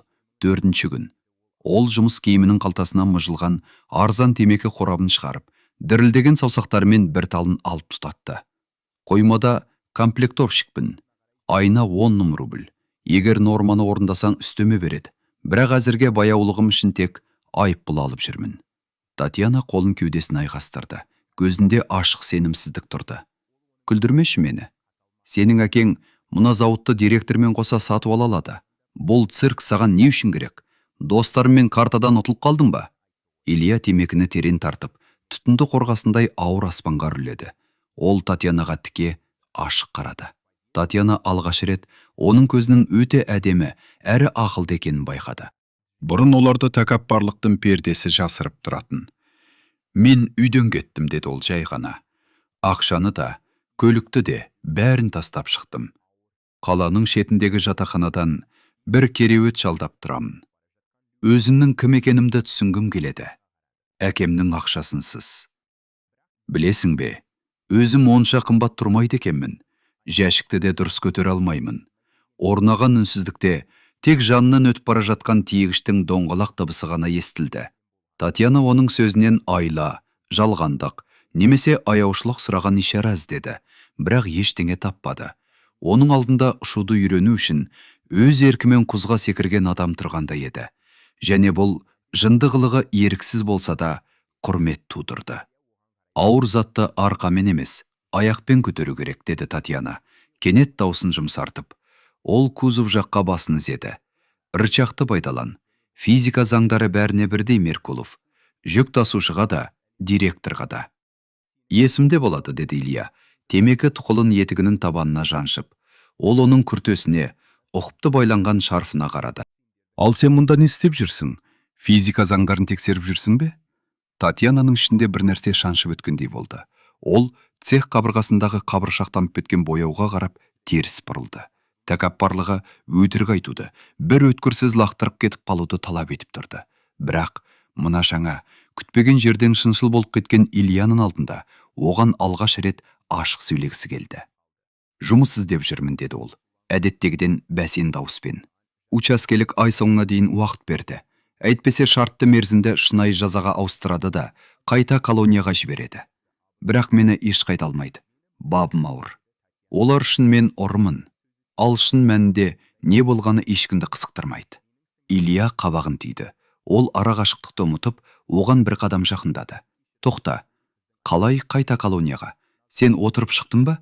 Татьяна ащы жымиып, оның көзіне тіке қарады. 2 жыл. Басынан соңына дейін. Таңғалып тұрсын ба?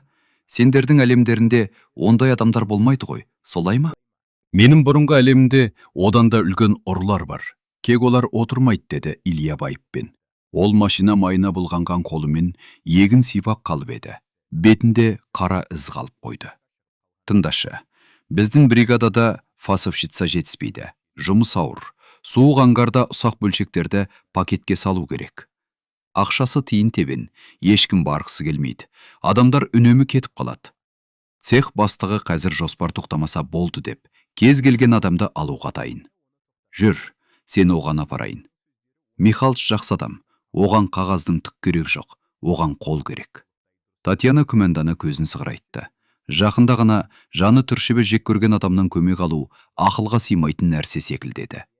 Сонда сен бұрынғы сотталған қыз үшін өз бригадирінің алдында жауап беруге дайынсың ба? Мен мас мажордың бетіне шындықты айтудан қорықпаған қыз үшін жауап беруге дайынмын, деді Илья жылы жымиып. Бұл күлкі оның жүзін мүлде өзгертіп жіберді. Жасанды пандықтың соңғы ізі де жоғалып кеткен еді. Жүр. Екеуміздің де жоғалтатын ештеңеміз қалмады. Цех бастығы Петр Михайловичтің кабинеті гүрілдеп тұрған жинақтау аңғарындағы төбеге ілінген шыны аквариумға ұқсайтын. Оған жұмысшылардың етігі жылтыратып жіберген тіп-темір баспалдағы апаратын. Бригадирдің өзі жасы 60-тар шамасындағы, беті терең әжімге толы ақ шашты ер адам. Үстел басында қалың есеп журналын қарындашпен ашылу түрде шымайлап отыр екен. Илья әлсіз есікті ашып, ішке цехтың гүрлін кіргізгенде де Петр Михайлович басын көтермеді. Михалыч, жұмысшы әкелдім, деді Илья, станоктардың шуынан асырып. Фасовкаға. Бригадир баяу қарындашын қойды. Ол Татьянаға қалың қасының астынан ауыр сынай қарап шықты. Қыз балама? Суық аңғарға? Михалыч жақтырмай күн кетті. Студент, сен мазақ қылып тұрсың ба? Онда 15 килолық жәшіктерді сүйреу керек. Мұнаның күртесін жел ұшырып әкетеді ғой. Еңбек кітапшасын бер. Қандай құс екеніңді көрейін. Татьяна үнсіз алға шығып, өзінің сорлы еңбек кітапшасын үстелге қойды. Петр Михайлович оны ашып, жондарды көз жүгіртіп оқып шықты да, жүзі бірден қатайып кетті. Ұрлық бабы ма? Жалпы режимдегі колония. Бригадир кітапшаны шыбынды өлтіргендей тарс шауып жіберді. Илья, сен маған кімді ертіп келдің? Мұнда метиз, кола, латын қоймасы, осындай өмір баяны бар адамды қоймаға кіргізсем, басшылық басымды жұлып алады. Құжаттарыңды алда, қызым, аман жүр. Татьяна ішіндегі бір нәрсе үзіліп кеткендей сезінді. Бітті. Тағы бір бас тарту, учаскелік істі сотқа жібереді. Ол еңбек кітапшасына қолын соза бергенде, Илья кенет алақанын оның қолының үстіне қойып тоқтатты. Михалыч, асығыс шешім қабылдама. Ильяның даусы нық шықты. Өтінген адамның үні мүлде жоқ еді. Ол цех бастығының көзіне тіке қарады. Сенің фасовкан 3-ші апта тоқтап тұр. Жоспар күйіп жатыр. Жұмысшылар бөлшектерді үлгермей жатыр деп шағымдануда. Мен ол үшін жауап берем, жеке өзім. Жалақыммен де, премияммен де. Бір болт жоғалса да, менен соңғы тиыныма дейін ұстап қал. Бригадир таңырқап қасын көтерді. Бірнеше күн бұрын зауытқа келген, түрінен жұмысшыға ұқсамайтын, қолы икемсіз мына жігіт қазір тас қабырғадай сенімді сөйлеп тұр еді. Петр Михайлович көзін Татьянаға аударды. Ал өзің не дейсің? Ұрлаған жоқпын деп ант етесің бе? Татьяна арқасын тіктеді. Қолының дірілін көрсетпеу үшін күртесінің қалтасына салып алды. Жоқ, деді ол сабырлы түрде. Бірақ мен сіздің кез келген жүк тасушыңыздан жақсы жұмыс істеймін. Маған мөр керек, жолдас бастық, қадағалау инспектор үшін. Әйтпесе қайтадан қолғапты өбек етемін. Егер мүмкіндік берсеңіз, қоймаңызды тап-тинақтай қылып қоямын. Михайлович ұзақ үнсіз отырды. Қатты саусақтармен үстелді тықылдатып, оның бетіне қасарысқан ерін сызығына қарап тұрды. Сосын ауыр күрсініп, үстел жәшігін ашып, дөңгелек мөрді шығарды. Ертең таңғы 8-де қадыр бөліміне келесіңдер. Өзім хабарласам, менің жеке жауапкершілігімде деп айтамын. 1 минутқа кешіксеңдер, екеуің де ұшасыңдар. Сен де, кепіл болғанында. Түсінікті ме? Түсінікті, деді Татьяна демін шығарып. Олар сыртқа шыққанда Краснокаменскінің үстіне ерте қараша іңірі қоюланып үлгірген еді. Алып шамдар зауыт ауласын өлідей бозғылт жарыққа бөліп тұрды. Бірінші ауысымның аяқталған хабарлаған гудок гүйлдеп кетті. Қара күртеше киген жұмысшылар легі өткізу бекетіне қарай ағылды. Илья Татьянамен қатар келе жатты. Тоңған қолдарын кең жұмыс киімнің қалтасына тығып алған. Рахмет, деді Татьяна, жай ғана, оған қарамастан. Бұл сөз оған қиын шықты. Ол адамдарға алғыс айтуды да, біреудің көмегін қабылдауды да ұмытып кеткен еді. Есебін табармыз, деді. Илья өйғын көтеріп, сүйектен өтетін желден жиырылып. Мені жәшікті дұрыс көтеруге үйретесің, әйтпесе бірінші жалақыға дейін жетпей қалалам. Олар зауыт қақпасынан шықты. Автобус аялдамасының жанында коммерциялық дүңгіршектің күңгірт терезесі жанып тұрды. Илья тоқтап, қалталарын қақ көріп, бір уыс тиын шығарды. Ол монеталарды ернің жыбырлатып, ұзақ әрі мұқият санап тұрды. Бұрын ол 500 рубльден төмен ақшаның қандай болатынын да білмейтін. Енді әр тиынның салмағы бар еді. 2 ыстық шай беріңізші, деді ол. Ұйқылы ояу сатушы әйелге тиындарды пластик тәрелкеге төгіп. 1 минуттан кейін ол Татьянаға күйіп тұрған пластик стақанды ұсынды. Арзан пакет шайдан картон мен қанттың иісі шығып тұрды. Бірақ дәл қазір бұл сусын кез келген элиталы шайдан дәмдірек көрінді. Олар аялдаманың төбесінің астында мұздай желден тығылып тұрды. Түрмеге қалай түсіп қалдың, деді кенет Илья, қолындағы шайдың қараңғы бетіне қарап. Сені не үшін жапқанын елестете алмаймын. Татьяна кішкене ұрттады. Ыстық сұйықтық тілін күйдіріп өтті. Ол жанынан өтіп жатқан көліктерге қарап тұрды. Фаралары дымғыл, асфальтты қараңғылықтан жұлып алып кетіп жатты. Бұл менің сіңлім Люданың кінәсі еді, деді Татьяна сабырлы түрде. Аңғалдығынан бір лас іске кіріп кетті. Құжаттармен жұмыс істейтін. Дұрыс емес адамдарға сеніп, бос бланкілерге қол қойып берген. Егер оны қамағанда тірі шықпас еді. Ол жұмсақ, үйдің қысы. Оның үстіне медицинаның бірінші курсын енді бітірген болатын. Ал әкем ондайды көтер алмас еді. Жүрек ауырады. Отбасы, бізде қалған жалғыз нәрсе Илья. Олар үшін бәріне шыдауға болады. Тіпті тікенек сымның ар жағындағы 2 жылға да. Илья оны тыңдап тұрды. Әр сөзі ішінде созылып ауыратын ауыр дерттей сезілді. Ол өзінің үлкен, бос пәтерін есіне алды. Жоғалып кеткенінде байқамай, хатшысына картаға тағы ақша аударуды ғана тапсырға кесін есіне түсірді. Татьянаның әлемінде адамдар жақындар үшін түрмеге түсетін, ал Ильяның әлемінде жақындарын тиімді тендер үшін сатып жіберетін. Қызғанам сені, Снегирева, деді Илья, жай ғана, бос стаканда алақанына қысып. Сенде күресетін адамдарың бар. Татьяна оған бұрылып қарады. Ол алдында вельвет пиджак киген мажор демес, шынайы өмірдің не екенін енді ғана түсініп келе жатқан, шаршаған, томған жігітті көрді. Және ұзақ уақыттан кейін алғаш рет, оның ішінде басқа адамға деген жылы, шынайы жанашырлық оянды. Ертең таңғы 8-де проходнойдың алдында бол, Меркулов, деді Татьяна, білінер-білінбес жымиып. Және ертең дұрыс жүн жемпір киіптел. Ангарда сквозняк сұндық. Ол бұрылып аялдамаға келіп тоқтаған троллейбусқа қарай жүріп кетті. Илья оның артынан қарап тұрды.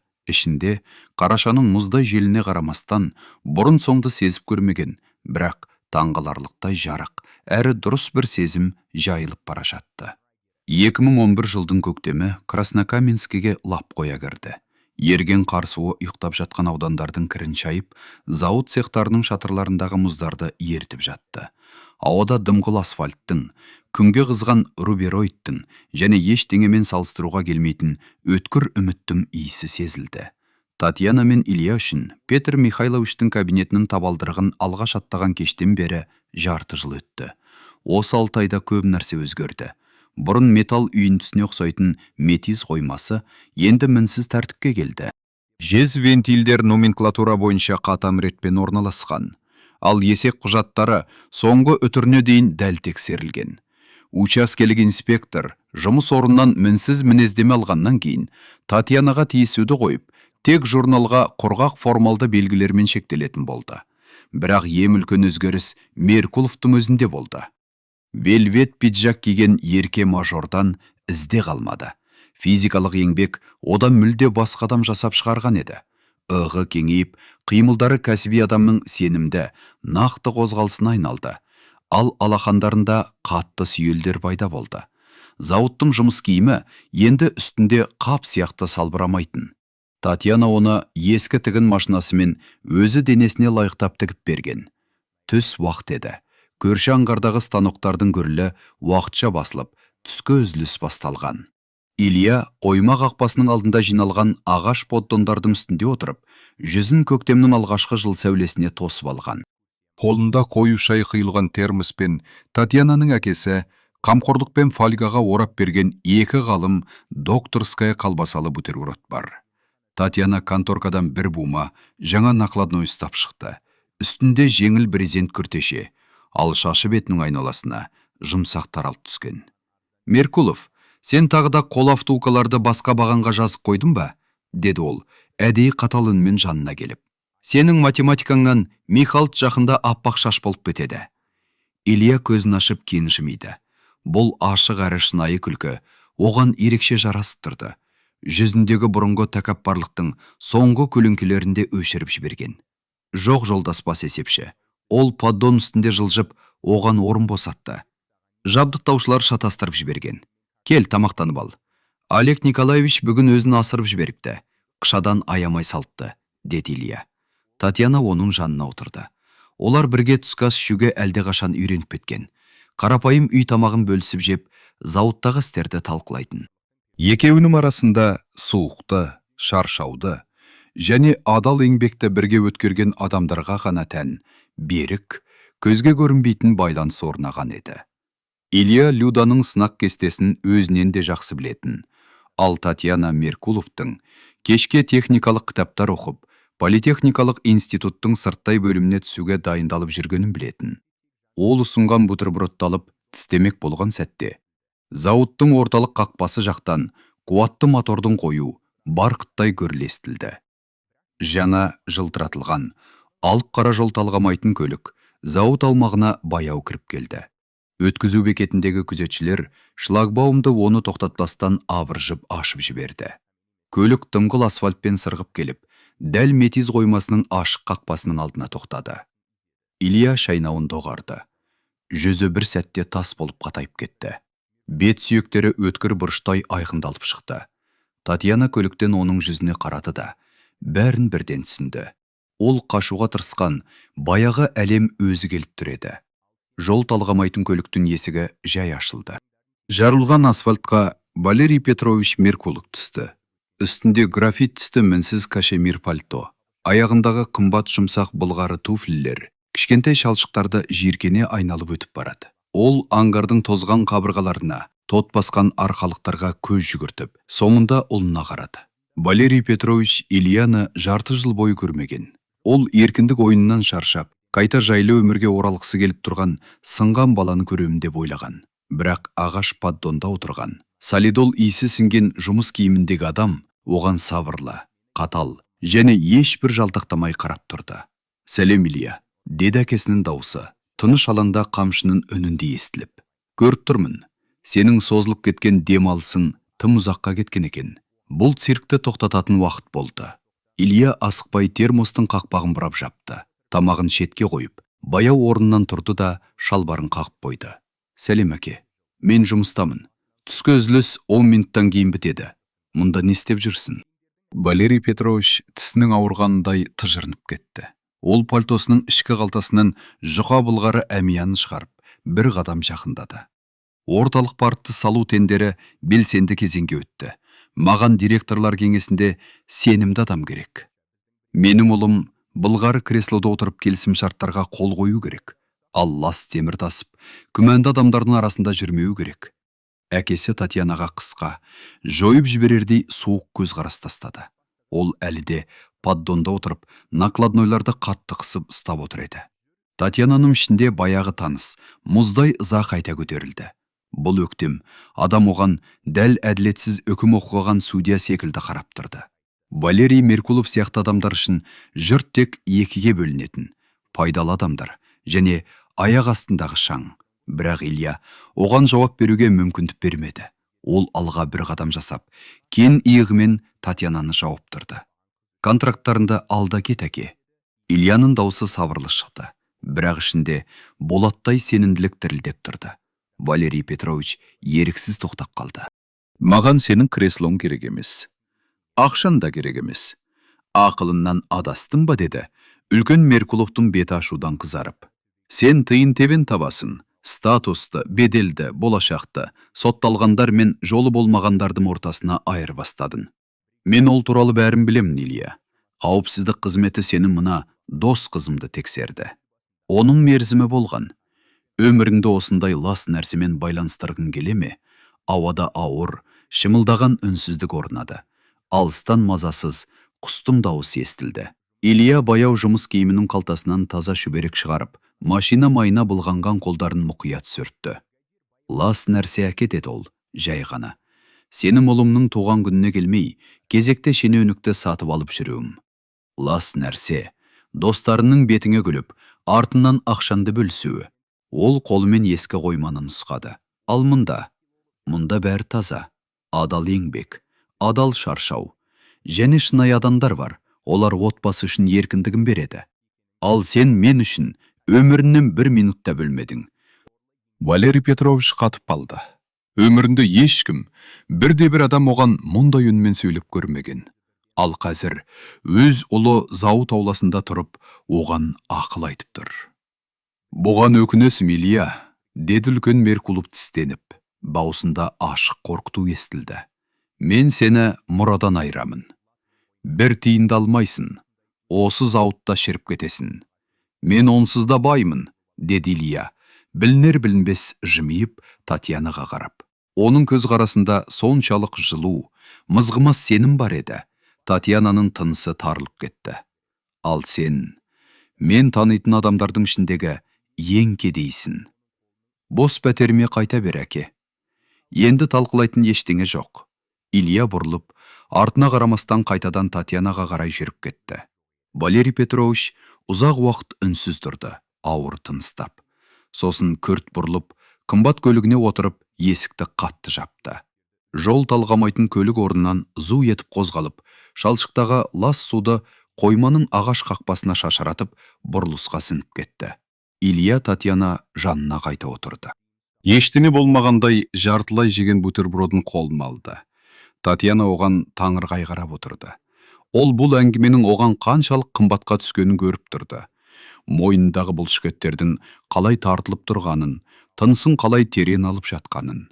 Сен жаңа ғана миллиондардан бас тарттың, Меркулов, деді ол жай ғана. Не үшін? Илья оған бұрылып қарады. Ашық көздерінде енді бұрынғы қиналыста, екідай сезімде жоқ еді. Тек өз үйін ақыр тапқан адамның сабырлы, сенімді қуанышы ғана қалды. Қазір осында отыру құқығы үшін. Сенің жаныңда. Және мына бутербродты жеу үшін, деді ол жымиып. Айтпақшы, Олег Николаевичке айтшы, қышасы от екен. Және, білесің бе? Бүгін сендерге қонаққа барғың келеді. Ресми түрде. Егер қарсы болмасаң. Татьяна ішінде колония жылдар бойы тұрғызған сенімсіздіктің соңғы қабырғасы қирап жатқанын сезді. Ауырсынудың жаңғырығы басылып, орнына мүлде жаңа, жылы сезім келіп жатты. Кел. Ол да дәл сондай ашық жымиып жауап берді. Кешкі 7-ге. Люда соңғы емтиханын тапсырып бітеді, бірге атап өтеміз.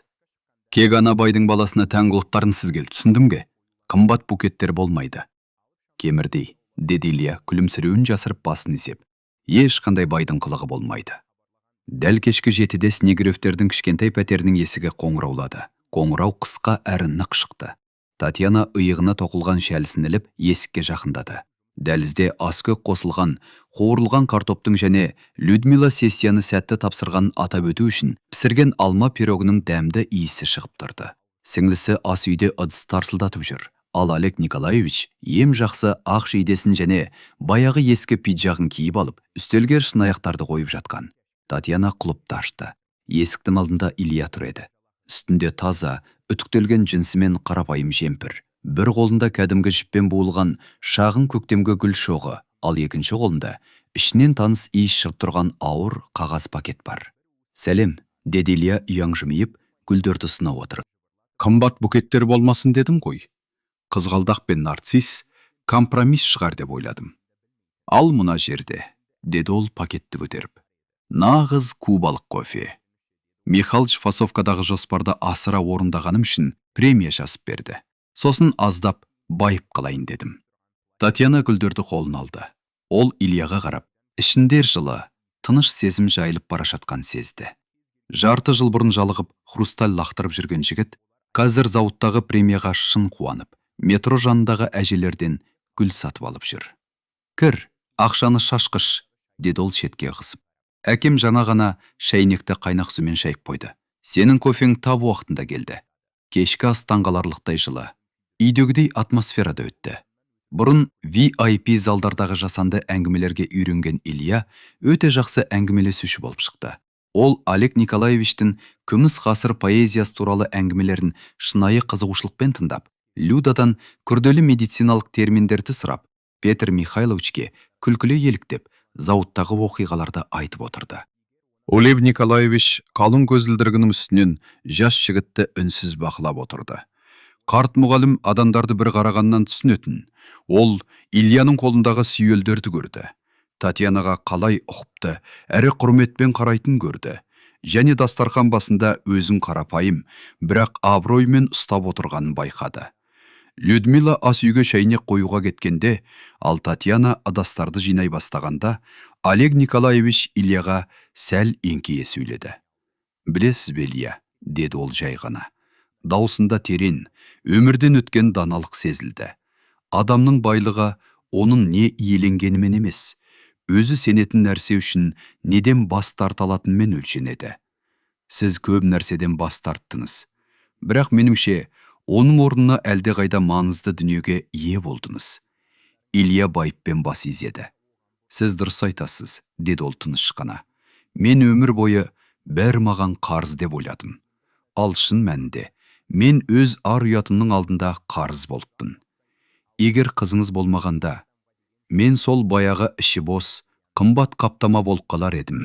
Дәл сол сәтте әсейден буы шығып тұрған кофе құйылған шәйнек ұстап Татьяна кірді. Ол әкесінің көзқарасын байқап қалды. Онда тыныш, әрі терен ризашылық тұр еді. Бірнеше жыл өтті. 2014 жыл өз өзгерістерін ала келді. Зауыт ангары артта қалды. Илья политехникалық институттың сырттай бөлімін сәтті бітіріп, төменнен бастап өндірісті толық меңгергеннің арқасында Краснокаменскідегі ірі кәсіпорындардың бірінде бас инженер болды. Ол бәріне әкесінің бірде-бір қоңырауынсыз, тек өз күшімен жетті. Әкесімен содан кейін мүлде сөйлеспеді. Людмила медицинаны қызыл дипломмен тәмамдап, аудандық емханада педиатр болып жұмысқа тұрды. Ол енді ешқашан көзін төмен түсіріп, қиындықтан қорықпайтын болды. Өйткені арқасында әрдайым мықты отбасы тұрғанын білетін. Ал Татьяна ше? Татьяна өз орнын мүлде күтпеген жерден тапты. Ақыры ресми жұмысқа орналасып, бақылаудан толық шыққан соң, ол сырттай заңгер мамандығын оқып бітірді. Енді бұл қиын өмірлік жағдайға тап болған жасөспірімдерге көмектесіп, оларды жүйенің әділетсіздігінен қорғайтын болды. Өйткені адам өмірде қалай оңай сүрінетінін, және дәл сол сәтте біреудің саған қол созуы қаншалық маңызды екенін ол тым жақсы білетін. Олар Ильямен қымбат мейрамханада даңғаза той жасамады. Тек ем жақын адамдардың ортасында аудандық АХ-ашта некелерін қиды. Татьяна үстіне қарапайым ақ көйлек киді, ал Илья өз еңбегімен тапқан ақшаға алынған жақсы костюм киді. Күн сәулесіне толы баспалдақпен шығып келе жатқанда, Илья әйелінің ұсақ тыртықтарға толы, қатайған қолын қатты ұстап тұрды. Кезінде оны қайта өмір сүруге үйрету үшін аяқтан қағудан қорықпаған сол қолды. Өмір бәрі бір сиқырлы таяқпен кешірілетін ертек емес. Әр қателік үшін өз бағанды төлейсің. Бірақ Татьяна мен Ильяның оқиғасы ең басты нәрсені дәлелдеді. Адамның шынайы құндылығы әмиянның қалыңдығымен де, әкесінің қызметімен де өлшенбейді. Ол өз қателігін мойындай алуымен, түбінен қайта көтеріле алатын рухының күшімен және өзгені жылтатындай сүйе білуімен өлшенеді. Өйткені тек шынайы сезім, адал еңбек және таза ар ұят қана адамды нағыз еркінетеді. Бұл мінездің күші, кешірім және шынайы құндылықтар туралы оқиға сізге әсер етті ме?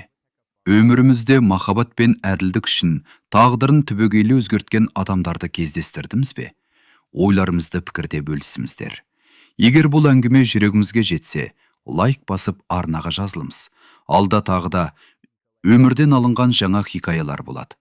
Баршаңызға жақсылық тілейміз. Үйлерімізде әрқашан тек қуанышты үн ғана естілсін.